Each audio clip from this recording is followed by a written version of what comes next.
Jesus, wrapping up the week here on CNN 10. Thank you for stopping by. For years, the United States has been wrestling with the problem of drug abuse. In 2016, we reported that prescription drug and heroin abuse was exploding in America. In early 2018, CNN's Dr. Sanjay Gupta noted that someone died from an accidental overdose every 19 minutes. By the end of that year, CNN reported these deaths occurred every 8 minutes, and now they're happening every 5 minutes.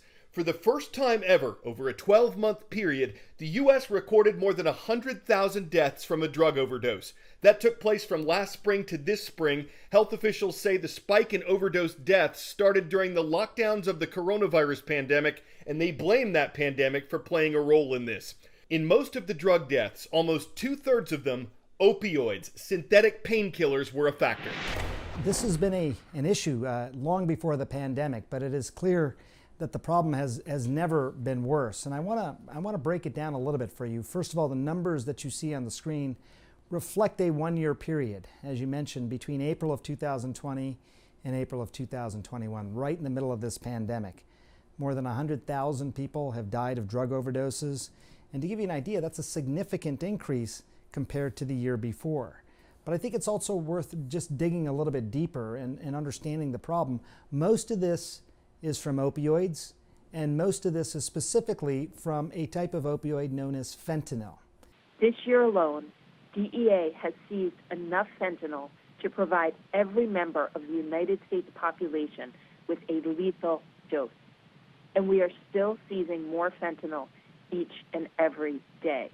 So what exactly is fentanyl? This is an incredibly potent synthetic drug. It's said to be 50 to 100 times stronger than other painkillers. It was developed to help treat cancer patients in severe pain, but it's also been used to cut or be blended with other illegal drugs.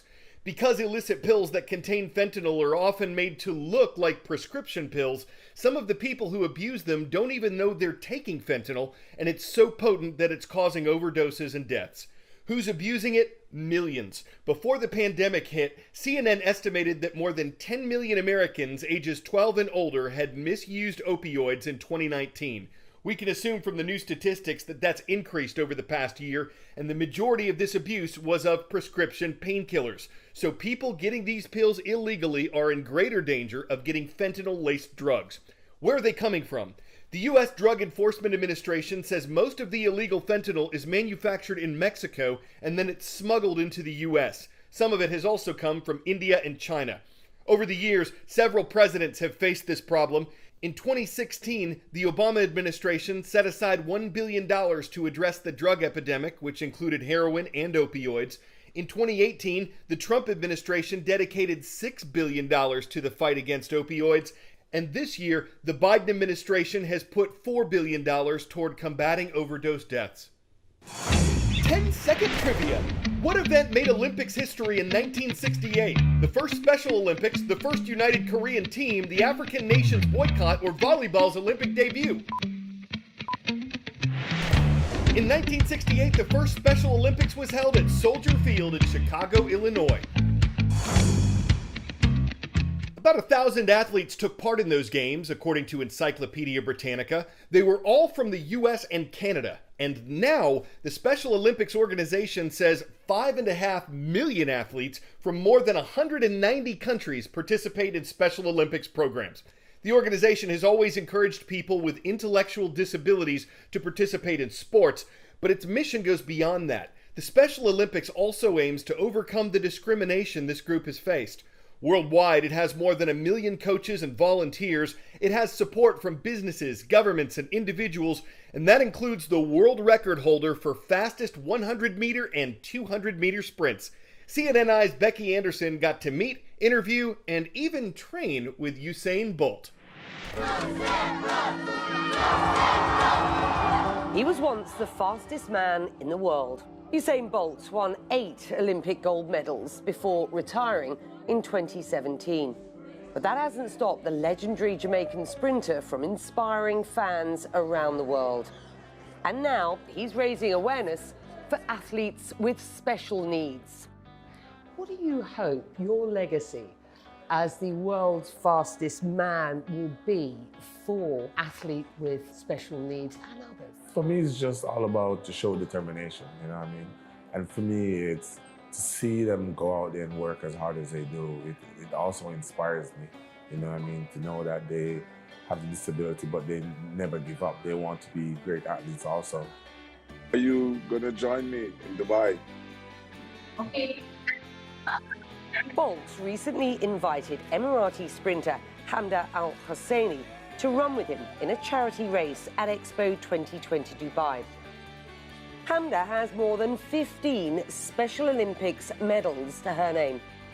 When I met Hamda, she was very nervous, but for me, it was a big deal to see somebody who overcomes and pushes themselves to be one of the best in the world. Hamda, what does Usain Bolt mean to you? Usain Bolt is my favorite hero because he's the source of my inspiration. Watching him as he broke the records in the 100, 200 meter and others pushed me to achieve more in my sports career. For me, it's just to leave a legacy to prove to people that anything is possible. Don't take limits, all about just hard work and determination. Tell you what, you're going to give me a couple of ideas about what I might do to get myself into shape to be an Olympic athlete. Is that all right? First, stretching is very important. Yeah. You know what I mean? If you don't want to pull anything, trust me, pulling the muscle is no joke. I can't even stand on one leg. That's Next thing you do some drills. You know what I mean? Yeah.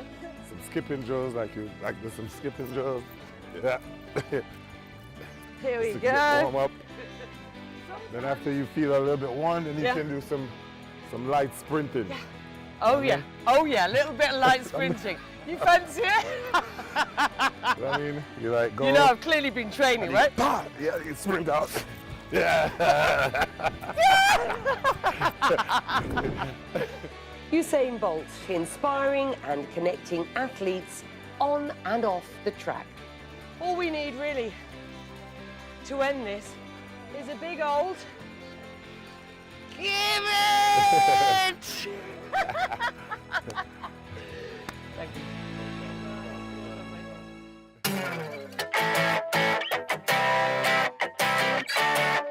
A researcher at Scotland's University of Glasgow says animals can be active users of technology, but do they want to be? What she did was stick a special kind of phone into a dog toy. Then she tracked how many times her 10-year-old Labrador, Zach, would call her. Zach called a lot, between 5 and 9 times a day, but what's not known is if he really wanted to talk or if he just triggered the call by accident because he wanted to play with his toy. Still, if this idea takes off, researchers hope it'll be used to help the pandemic puppies that are left alone if their owners have to go back to the office. Of course, they'd need a paw set instead of a handset. They'll always be barking into the line. Translation apps for dogs are still pretty rough, and not all of them will think a phone call is a real treat. But hey, at least Zach was the perfect subject. He knew how to work the Labrador receiver. Hey, Fridays are pawsome. It's time for us to scoot, but before we do, we want to recognize the students of Redmond High School. Thank you for watching from Redmond, Oregon. We will be back on the air next Monday and Tuesday before we're off for the Thanksgiving break. So have a great weekend. I'm Carl Azus for CNN.